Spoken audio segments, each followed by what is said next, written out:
Prynhawn da, good afternoon. Welcome to the third Expanding Horizons session.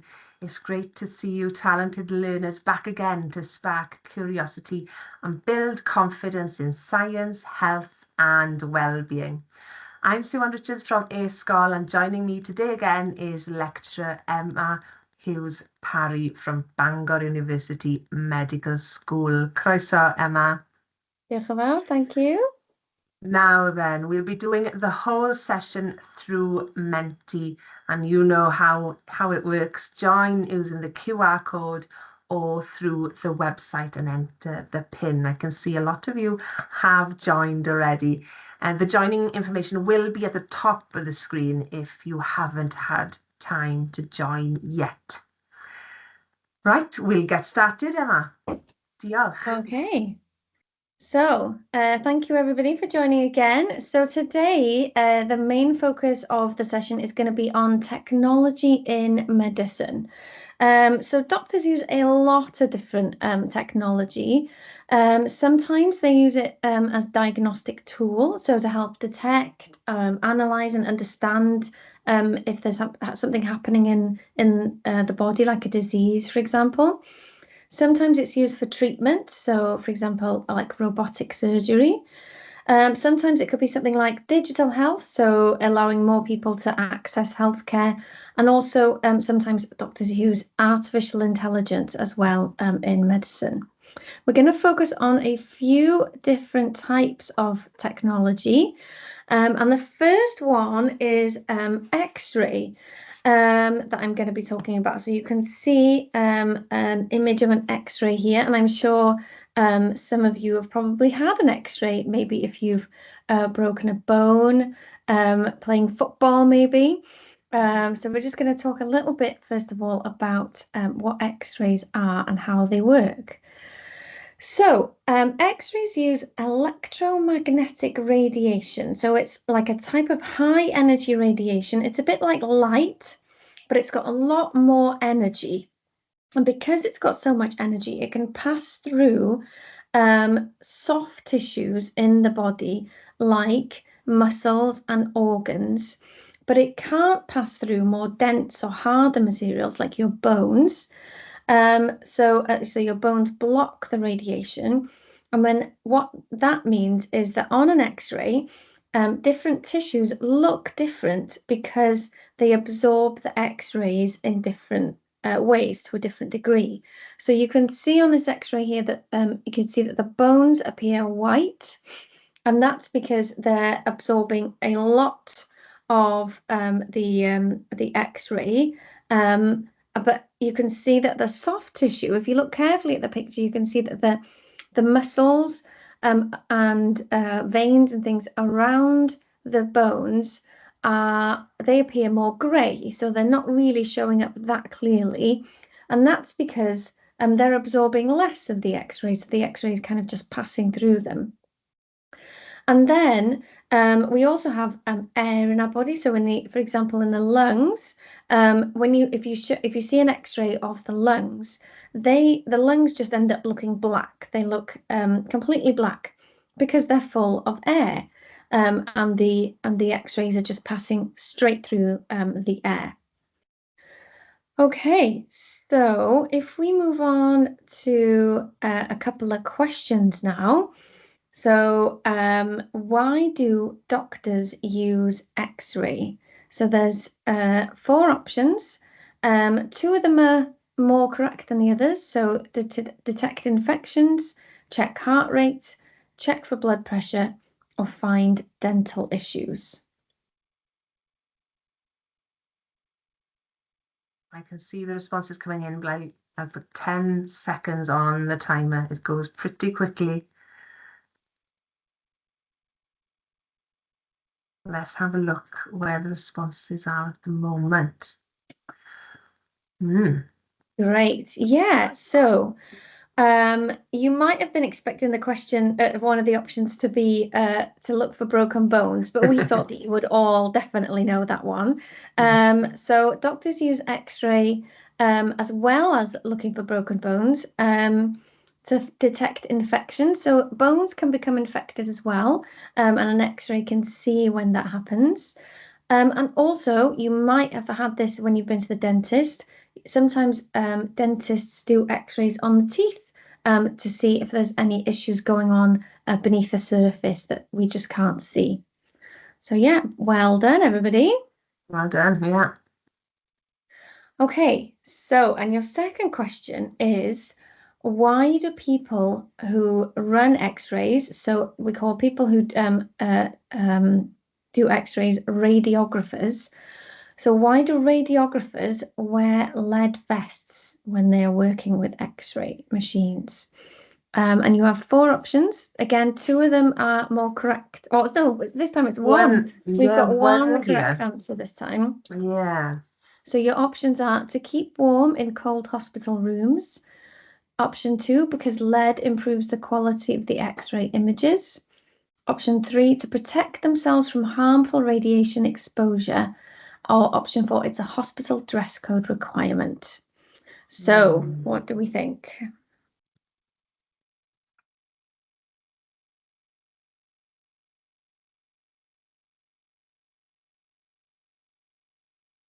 Right, let's have a look.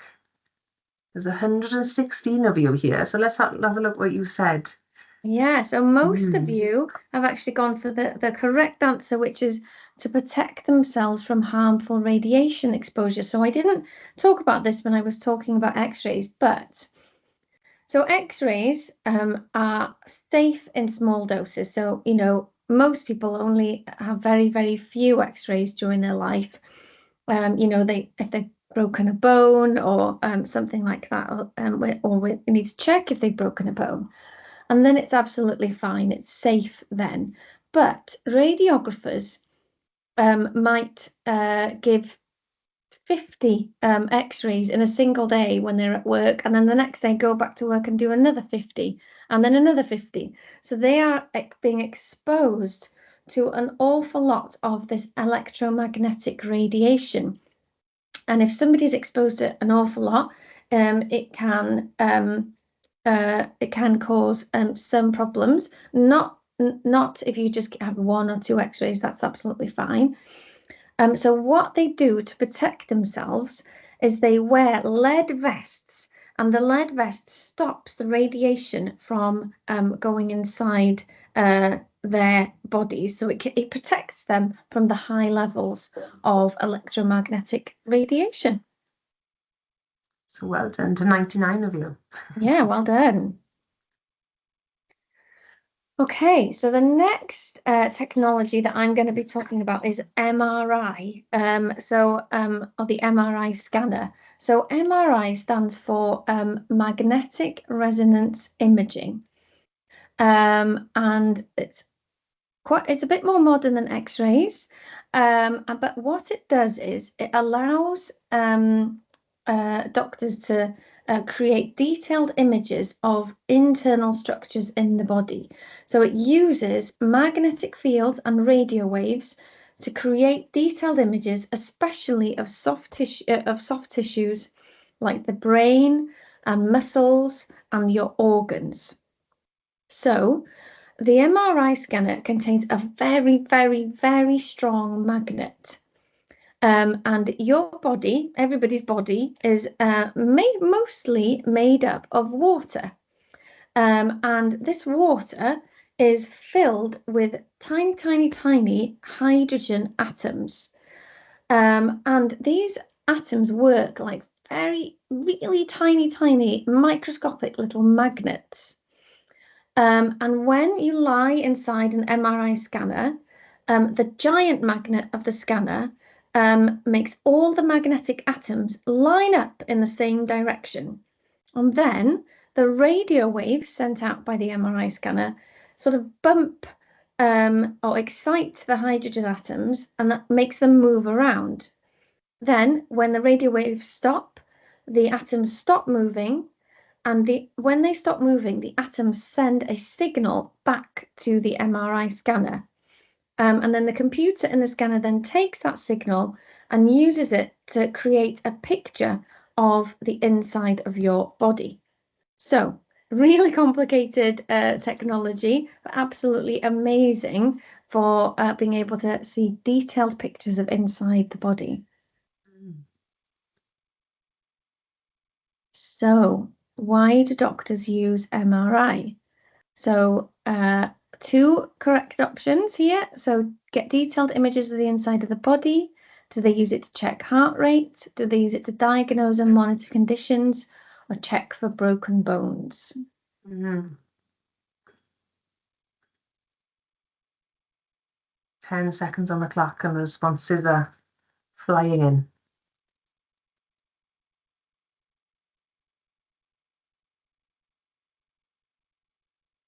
How are they looking? Fantastic. Yes. So 79 of you said get detail. Oh, 80. Oh, it's going up. Still going up. Get detailed images of the inside of the body. Yes. So we can see the organs, the heart, the lungs, the liver, and so on and so on. And we can diagnose and monitor conditions using MRI. Fantastic.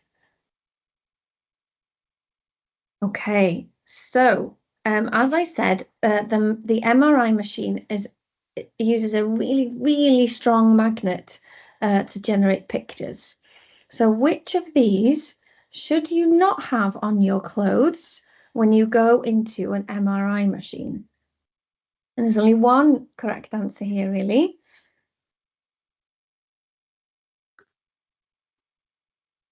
Yeah, what do you think? Metal, glass, plastic, or wood?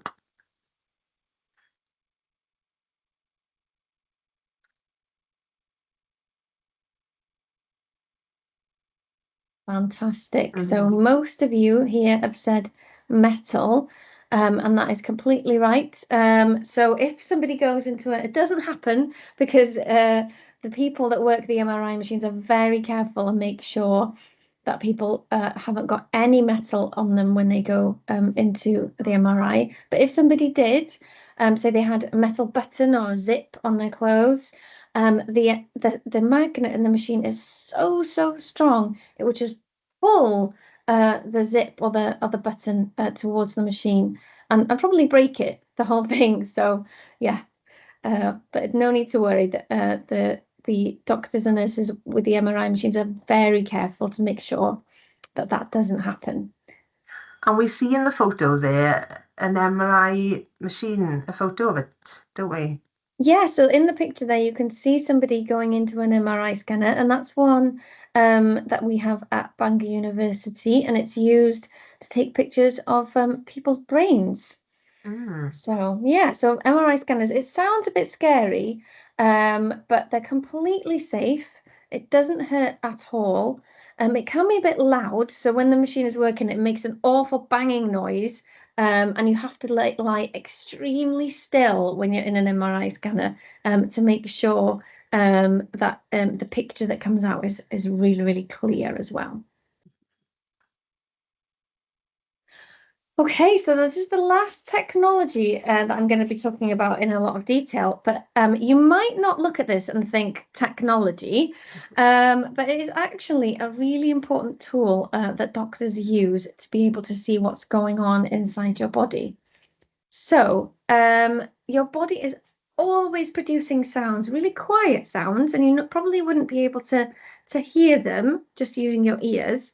But as part of normal functioning, your heart is making a dub, dub, dub, dub sound. Your lungs are making sounds when the air is going in and out of them. And so sometimes these are absolutely normal sounds, but sometimes the heart can sound a little bit different, or the lungs can sound a little bit different, and these can be used as clues to point to an issue that maybe needs monitoring or maybe some treatment. And doctors use stethoscope for something called auscultation, or listening. So it's the process of listening to body sounds inside the body. So the doctor places the stethoscope on the part of the body that he wants to listen to, maybe over the heart or the lungs. And what happens is when the stethoscope is placed on the body, on the skin, the sounds inside you make it vibrate. And it can, so because it can feel the sounds inside you. And then the tube carries those vibrations up to the earpieces, and it makes the sounds clearer and louder so that the doctor can hear what's going on. So they can tell whether everything's fine or whether there's something going on, maybe an infection or something like that.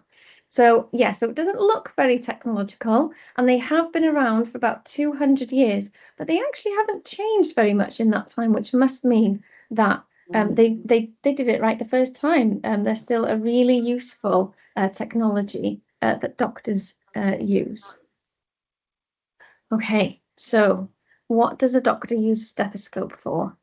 Headache, broken bone, heart sounds, or listening for issues in the lung. So there's two more correct here and two less correct.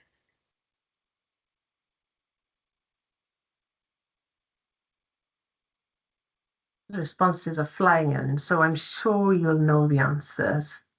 Let's have a look. Oh, look at that. So most of you have gone for heart sounds and listening for issues in the lung. Yes, so the doctor can listen to check that your heartbeat sounds normal and make sure that your lungs sound clear.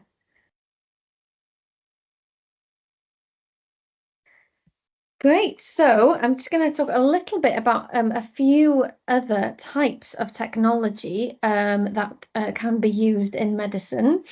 So telemedicine is something that has happened over the last few years with the development of things like mobile phones, computers, laptops, iPads, that kind of thing. And most people have one of these. And basically, it's a way of being able to see your doctor without having to leave your house. So without having to travel to a clinic or a hospital. So you could use a video chat or a phone call or even text message to sort of communicate with your doctor, let them know what your symptoms are, and maybe check up on how you're doing. So this is really useful when people have mobility issues. So maybe somebody can't walk that well, so it'd be really hard for them to make it all the way to a hospital.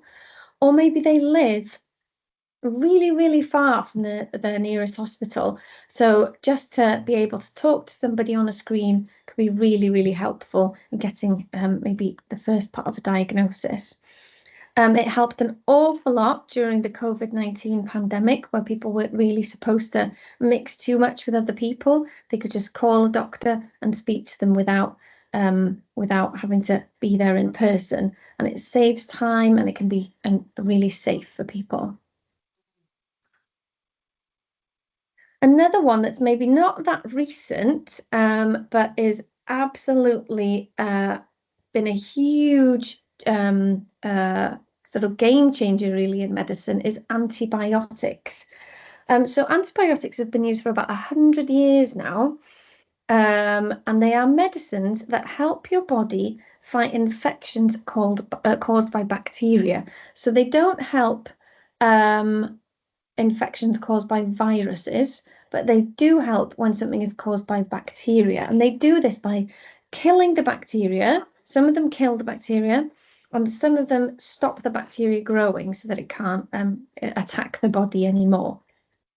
And so before antibiotics, even mild infections like a toothache could develop into something much worse, much more serious. But now that we've got antibiotics, they can stop infection caused by bacteria in its tracks and make you better. And new antibiotics are still being discovered and developed today. So yeah, a really useful tool for doctors.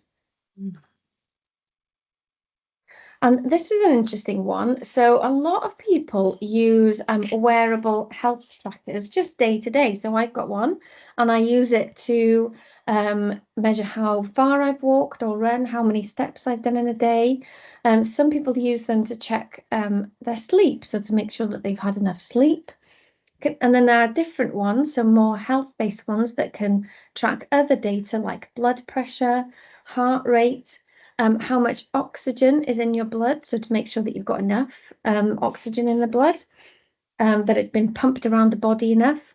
There are some health trackers that can help manage diabetes, so it can measure the level of blood sugar, the level of sugar in the blood, and monitor it and make sure that it doesn't either go too high, go too low, for example, and just make sure that it's kept at a safe rate.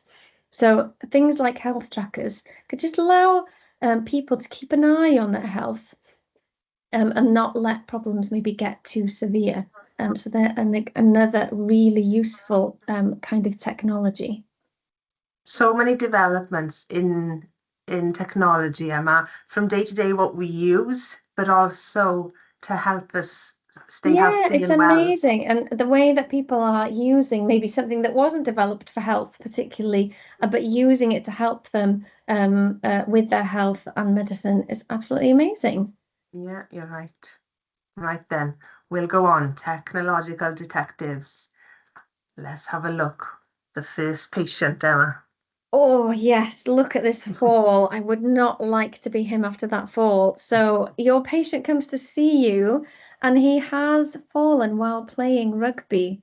After falling, their leg is swollen and they can't put any weight on it.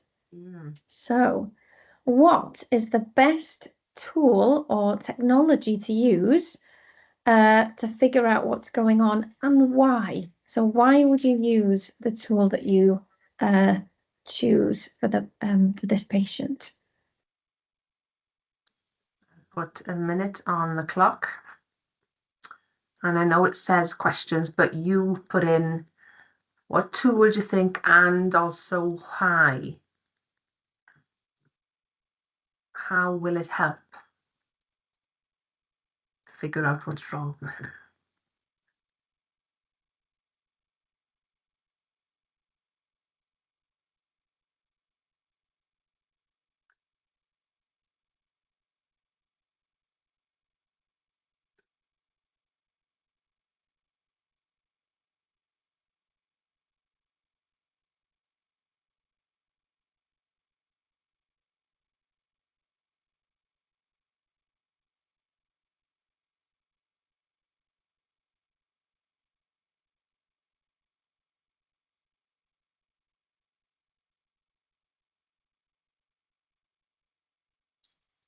Well, I've had so many responses, I can't read them all. Oh, I've wow. I've got some MRI, but Okay. mostly X-ray. But I can't find, I might find someone who said why did they think Okay. X-ray. Let's have a look. So X-ray, you would definitely want to send your patient for an X-ray. Has anybody given a reason why? Ah, there we Check for go. broken bone. Yeah, well Yeah, done. checks for a broken bone. And those of you who said MRI, well, if your patient comes back from the X-ray, but they haven't got a broken bone, but they still can't put any weight on it, you might send them for an MRI to check, maybe they've had a tear in the muscle, for example, or there's something else going on that isn't to do with the bone. So yeah, well done. Yeah, I can see now. I've got so many, Emma, Ah, that I'm fantastic. scrolling through, but yeah, well done to see if it's broken. Okay, so then your next patient comes to see you and they're complaining of chest pain and shortness of breath, so they can't get their breath very easily. So, which tool would you use to investigate your patient and why?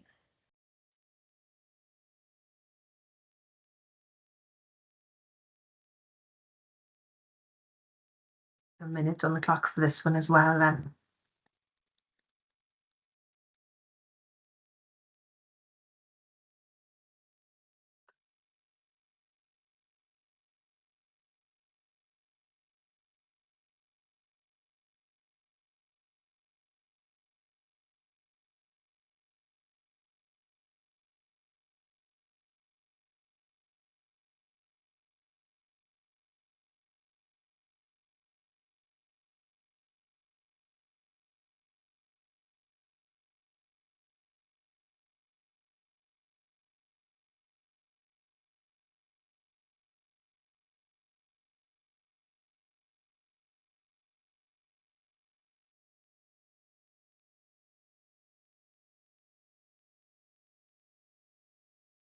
Well, so many answers yet again, Emma. I've had a few noting asthma pump. So that would be for treating it. So you might be but before treating somebody, you need to do your investigations to figure out what's going on. So in order to diagnose what's going on. So one of your tools that you might be using to diagnose there would be a stethoscope. Great, I can see that somebody's put that. That's wonderful. Has anybody said why they might use a stethoscope? Now, I've had one I've seen checks your lungs. Yeah, so the doctor can listen to the lungs and it can listen to the heart to see what's going on. Fantastic. So, but then once you've made your diagnosis, it might turn out to be asthma, and then yes, we probably use something like an asthma pump there. Yeah, well done. So many Great. answers coming. Well Fantastic. done. Right, you're the doctors in training now then. Okay, so I've talked a lot about a few different technologies that we use in medicine. I talked about robots, I've talked about MRIs and scanners and different things like that. So doctors are already using a lot of different technologies in medicine. So your job is, how do you think, is to figure out how do you think that robot surgeons, so robot surgeons aren't robots, they're more like tools that can be controlled like a robot to do surgery. And 3D printers, how can these two technologies be used in medicine? So this is a hard question, Mm, a really quite a tough one, and you can use your imagination. There isn't really any wrong answers here. They might, you might come up with something that hasn't been used yet, but that might be used in the future. yeah, I put a minute on the timer. And here's the hard question. Think Yes. about surgeons. What do surgeons Mm. do and how robots could help that? Yeah. Uh, How could they the make their work of job, surgeons, yeah. yeah, more easily? The 3D printing is a tricky one as well. But yeah, have a think.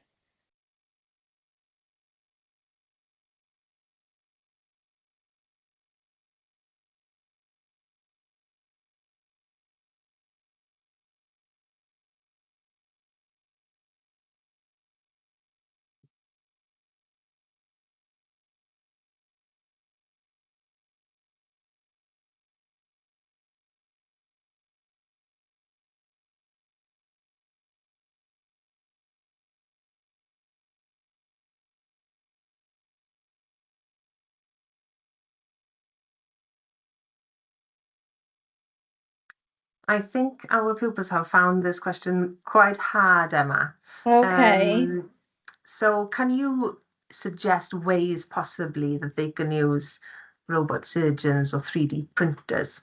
Yeah, so robot surgeons, like I said, they're not really surgeons that are robots, but what they are is machines that surgeons can control during surgery, maybe during something like brain surgery, where they have to be really, really, really precise in the way that they use it. So they don't want to move too far to the left or too far to the right or whatever. They need to be extremely precise so they can use robot surgery to help them with very, very fine, detailed, precise surgery, for example.